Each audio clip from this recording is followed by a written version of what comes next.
Akhirnya pasangan Ridho memutuskan untuk menerima hasil Pilkada Jakarta yang telah ditetapkan oleh KPUD. Tadinya nggak Ridho, sekarang jadi Ridho. Oke teman-teman di 01, 02, ayo kita menyatu kembali. Jadikan Jakarta ini kota lebih baik, ya nggak? Hah? Kan begitu, akur kita, ya nggak?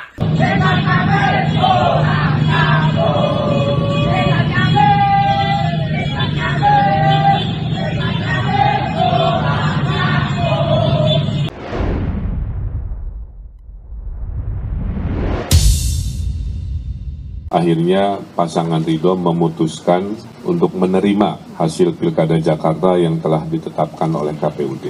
Dengan begitu, kami mengucapkan selamat kepada Mas Pramono Anung dan Bang Rano Karno yang akan memimpin Jakarta di 5 tahun ke depan. Akhirnya jadi juga, Dul. Apa yang gue cita-citain. Lu jadi wakil gubernur. Dan lu bakal jadi orang gede, Dul. Bagaimana Bang Dul mengartikan pesan dari Babeh yang bisa dikatakan jadinya seperti doa untuk ya, Bang Dul? Artinya maaf, sekali-kali lo jadi gubernur nggak ada dalam skenario. Ini nggak ada dalam skenario. Walaupun memang ada adegan bahwa Babeh protes. Memang skenario ada, tapi dialog Babeh itu banyakkan ekspresi dia. Mudah-mudahan untuk Mas Pram dan Bang Rano bisa amanah memenuhi aspirasi warga Jakarta. Dengan kata lain, Jokowi KO di Jakarta. Kan hanya itu keterangannya. Jadi tidak mungkin lagi ada semacam upaya untuk mengatakan bahwa Jokowi tidak pernah kalah. Ini pertama kali dan terutama di ibu kota, pengaruh Jokowi itu atau faktor Jokowi lenyap itu. Kemampuan publik juga untuk menilai Jakarta sudah masuk pada semacam kesepakatan bahwa Jakarta itu jangan sekali-sekali diatur-atur lah. Jangan ada kekuasaan yang main-main di Jakarta. Biarkan publik Jakarta menentukan sendiri masa depan kota ini. Nah sekali lagi, ya, jadi selamat datang akal sehat di Jakarta.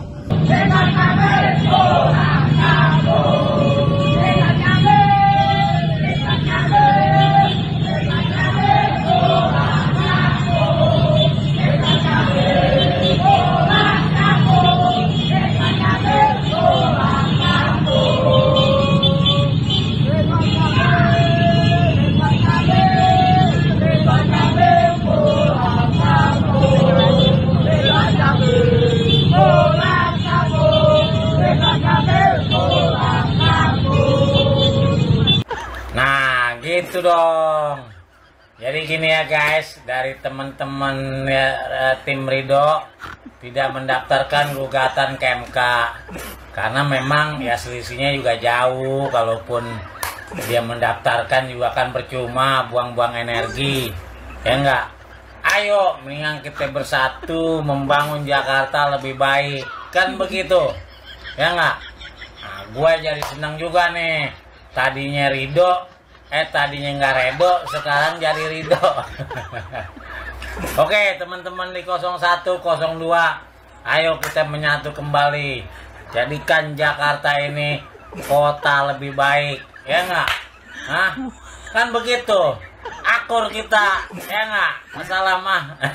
Tapi perlu kita ketahui secara bersama bahwa Mahkamah Konstitusi adalah sebuah lembaga yang disediakan oleh negara untuk menyalurkan kepada kita, ya, kalau kita punya keresahan atau unek-unek atau kita punya bukti bahwa kita ada sesuatu hal yang tidak benar, ya. Itu salurannya, aspirasinya Mahkamah Konstitusi.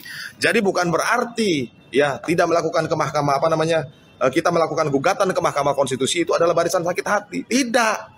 Kawan-kawan, ya berarti mereka yang tidak melakukan gugatan ke Mahkamah Konstitusi bisa jadi buktinya belum cukup, ya, tidak ada bukti, tidak cukup bukti.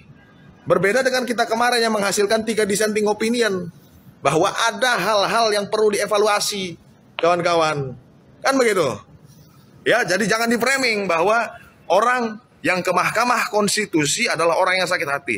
Berarti kalau misalnya dia tidak jadi ke Mahkamah Konstitusi, berarti dia tidak cukup bukti. Ya kan? Ada aturan yang tercantum dalam pasal 158 Undang-Undang Pilkada yang mengatur syarat pengajuan gugatan hasil pemilu ke Mahkamah Konstitusi. Menurut pasal 158 huruf C, peserta pemilihan gubernur di provinsi dengan jumlah penduduk antara 6 hingga 12 juta jiwa hanya dapat menggugat jika selisih suara hasil penghitungan KPU tidak melebihi 1% dari total suara yang sah. Dalam kasus Pilgub Jakarta kali ini, dengan DPT sebanyak 8 juta lebih, aturan ini sangat berlaku ketat. Ini artinya Ridwan Kamil tidak bisa menggugat Pramono Anung dan Rano Karno ke Mahkamah Konstitusi karena selisih suara antara Ridho dan Pramrano sampai 10%.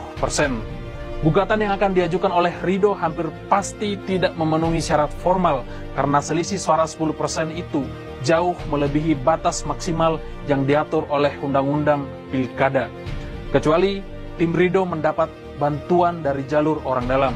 Kan masih ada Paman Usman atau iparnya Raja Jawa yang masih aktif mengabdi di Mahkamah Konstitusi. Jadi kita tahu bahwa upaya Jokowi untuk mengacak-acak hasil Pilkada Jakarta akhirnya jadi semacam blunder di dalam koalisi Kim Plus. Jadi tetap kita tahu bahwa Kim Plus di dalamnya kan banyak faktor rasional kan, dan itu yang berhadapan dengan irasionalitasnya Jokowi yang menghendaki supaya Ridwan Kamil dimenangkan lewat gugatan ke Mahkamah Konstitusi. Nah sekarang kita masuk pada satu ulasan yang lebih mendalam bahwa hilangnya faktor Jokowi di Jakarta itu juga jadi penanda bahwa beliau selesai dan konsekuensinya panjang. Ketika beliau berupaya untuk cari dukungan di partai-partai, faktor Jakarta akan dihitung. Apakah masuknya Jokowi misalnya nanti di Gerindra atau bahkan diberi karpet kuning oleh Golkar itu ada faktorial. Faktorial artinya faktor untuk menjadikan Golkar itu bermutu. Saya kira enggak tuh, karena pembuktian di Jakarta itu pembuktian seluruh Indonesia sebetulnya kan. Nah kemungkinan Jokowi mau bermanuver lagi sudah selesai itu. Jadi kemampuan Jokowi hari ini ditentukan oleh gagalnya Ridwan Kamil CS untuk pergi duel argumen di Mahkamah Konstitusi.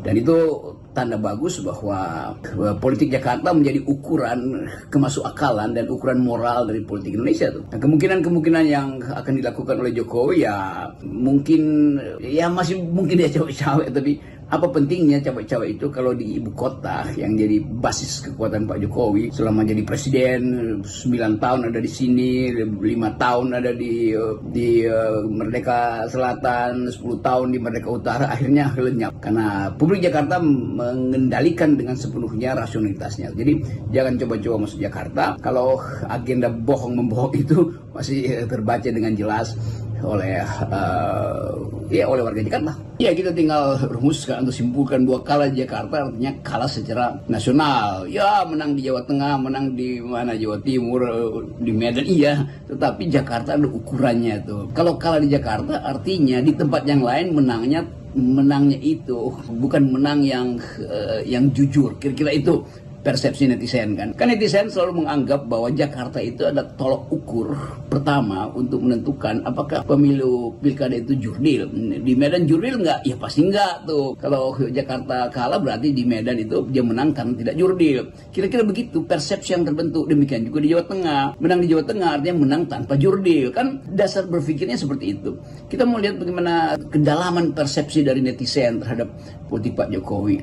Dan hasil akhirnya kita ingin pastikan bahwa tidak mungkin akan berlangsung terus dominasi Jokowi dalam politik Indonesia, karena soal-soal yang ada di benak netizen akan setiap hari dicicil, dikeluarkan.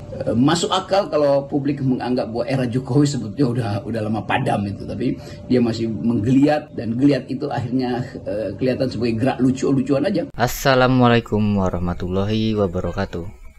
Berjumpa lagi bersama saya di Mas TV Channel. Akhirnya ya, Ridwan Kamil dan Suswono mau mengakui kekalahannya dan mengucapkan selamat kepada Pramono Anung dan juga Rano Karno.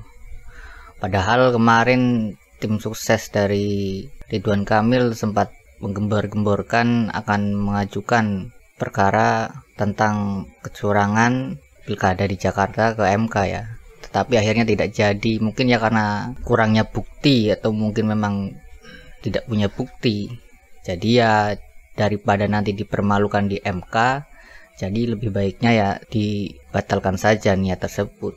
Dan menurut saya memang sebaiknya ya sudahlah, akui saja.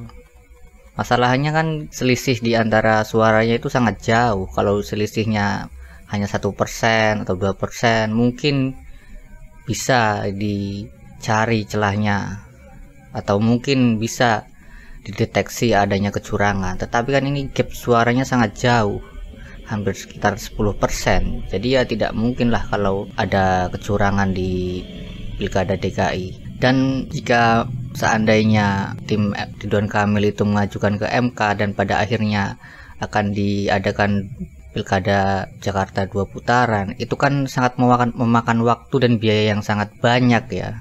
Malah justru itu berdampak kepada masyarakat Jakarta yang tadinya sudah bisa dipimpin oleh pemimpin yang baru. Pemimpin yang barunya sudah bisa menjalankan programnya, jadi tertunda lagi jika Pilkada 2 putaran tersebut dilakukan. Namun untungnya tidak jadi, dan sudah jelas bahwa Pilkada DKI Jakarta hanya 1 putaran dan pemenangnya adalah Pramono Anung dan juga Rano Karno. Dan ya, saya ucapkan selamat kepada Pak Pramono dan juga Pak Rano Karno. Semoga bisa menjalankan visi misinya dan juga semoga bisa menjalankan amanah yang diberikan kepada rakyat Jakarta ya. Dan ini juga menjadi bukti bahwa rakyat Jakarta itu sudah tidak lagi terpengaruh oleh orang-orang di kekuasaan ya. Mereka bisa melihat siapa yang pantas untuk memimpin daerahnya sendiri tanpa dipengaruhi oleh orang-orang di sekitar kekuasaan. Dan itu menunjukkan bahwa ya level rakyat Jakarta itu sudah di kalangan menengah ke atas lah. Jadinya ya sudah tidak bisa lagi dipengaruhi oleh seseorang atau tokoh yang dulunya berkuasa atau presiden atau mantan presiden. Mereka nampaknya sudah tidak peduli. Yang mereka lihat itu adalah visi misi dari calon yang akan memimpin daerah mereka. Jika nyatanya walaupun Ridwan Kamil didukung oleh Presiden Prabowo dan mantan Presiden Jokowi, jika ya sosoknya tidak memenuhi kriteria sebagai calon pemimpin di Jakarta, ya pada akhirnya ya tidak bisa menang. Kenyataannya kan memang seperti itu. Jadi ya menurut saya selamat kepada Pak Pramono dan juga Pak Rano Karno. Wassalamualaikum warahmatullahi wabarakatuh.